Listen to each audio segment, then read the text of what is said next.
आप देख रहे हैं खिलाड़ी नंबर 1 और फोकस मेटल कंपनियों पर रखेंगे। आज सुबह से इनफैक्ट पिछले हफ्ते से ही बातचीत हो रही थी कि जब चाइना मार्केट फिर से छुट्टी के बाद लौटेंगे किस तरह का एक्शन रहेगा। तो चीन के बाजारों में आज हमने देखा एक बम्प अप देखने को मिला, 10% ऊपर खुले, लेकिन वर्तमान अगर स्थिति मैं आपको बता दूं तो शांघाई अब सिर्फ 2% ही ऊपर है।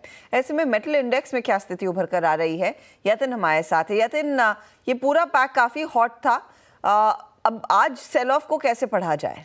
बिल्कुल, देखिए, अगर हम चाइनीज़ मार्केट की बात करें तो एक्सपेक्टेशन ये था कि स्टिमुलस के ऊपर ज़्यादा डिटेल्स चाइनीज़ अधिकारी देंगे और कोई पर्टिकुलर डिटेल्स या कोई कॉन्क्रीट प्लान जो है वहाँ बताया नहीं गया। इनफैक्ट जो वर्ल्ड बैंक है, इनका भी एक स्टेटमेंट आया कि चाइना का जो स्लो डाउन है वो आगे जाके एक्सेलरेट हो सकता है। इसका मतलब ये है कि जो स्लो डाउन है उसको जो है आगे जाके आप संभाल नहीं पाएंगे और शायद ये ईस्ट जो एशियन इकोनॉमीज़ हैं इस पर असर डाल सकती है। तो ये वर्ल्ड बैंक का स्टेटमेंट था।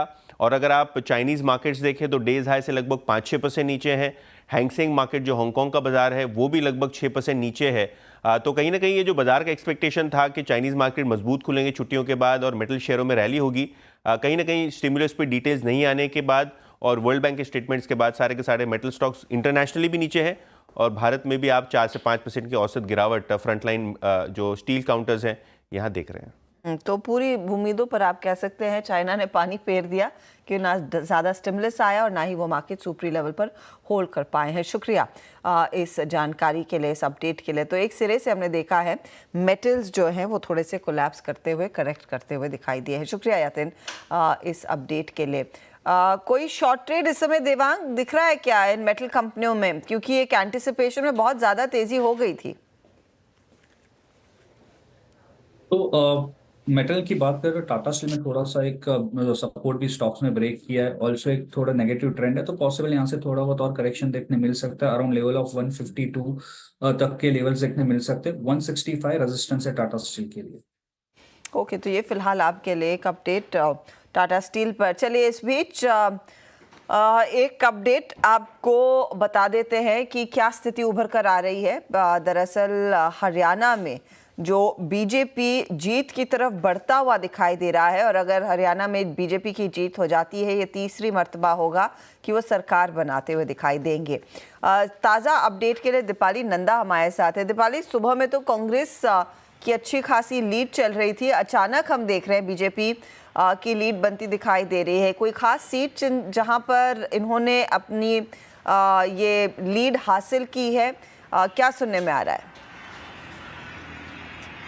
बिल्कुल सही कहा हर्षदा आपने कि सुबह 8 बजे जब से वोटों की गिनती शुरू हुई, हम बीजेपी मुख्यालय में मौजूद हैं और 8 बजे से लेकर 9:30 बजे तक बीजेपी मुख्यालय में पूरी तरह से सन्नाटा पसरा हुआ था। इक्का दुक्का प्रवक्ता ही दिखाई दे रहे थे और बड़ी वजह यही थी कि कांग्रेस रुझानों में लीड करती हुई दिखाई दे रही थी। लेकिन जिस तरह से आपने भी बताया कि 9:30 बजे के बाद आंकड़ों में काफी उलटफेर हुआ, बीजेपी अभी भी रुझानों में लीड करती हुई दिखाई दे रही है। तो ये जो नंबर बढ़ता हुआ दिखाई दिया रुझानों में, उसके बाद थोड़ी हलचल यहां पर देखने को मिली है। जो प्रवक्ता है वो सामने आने लगे हैं, मीडिया से बात कर रहे हैं और कहीं ना कहीं एक बार फिर से ये भरोसा जता रहे हैं कि तीसरी बार हरियाणा में बीजेपी की सरकार बनने जा रही है। अगर वजह की बात करें, जो सवाल आपने पूछा, तो जो 8 से 9:30 बजे का वक्त मैं आपको बता रही हूं, उस दौरान जब हम ऑफ कैमरा बीजेपी प्रवक्ताओं से बात कर रहे थे तो कहीं ना कहीं उन्हें भी एक डर था कि इस बार की लड़ाई हरियाणा में उनके लिए काफी मुश्किल हो सकती है, क्योंकि हमने एग्जिट पोल के नतीजे देखे, उसमें भी कांग्रेस को लीड होती हुई दिखाई दी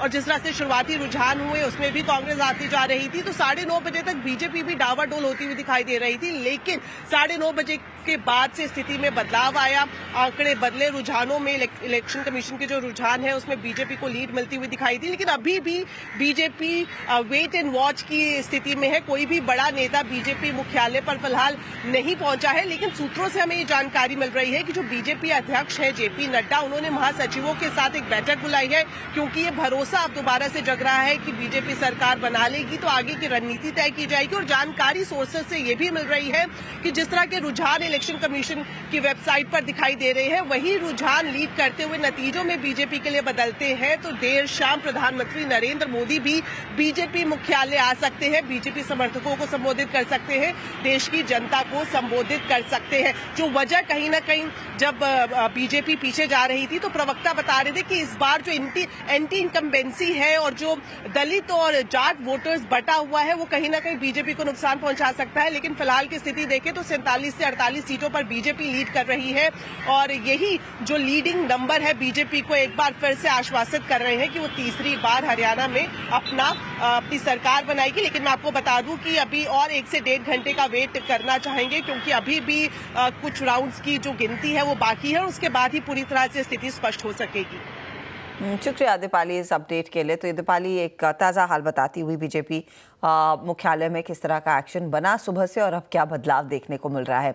तो बहुमत की ओर अब बीजेपी बढ़ती हुई। चलिए एक काम करते हैं, लेंगे एक ब्रेक। ये हरियाणा राज्य चुनावों के जो गिनती हो रही है वोटों की उसका एक अपडेट था। ब्रेक के बाद देखते हैं हमारे जानकारों के पोर्टफोलियो में जो एक एक जगह खाली है अरुण और अमोल के लिए, उसमें कोई अपडेट आता है या नहीं।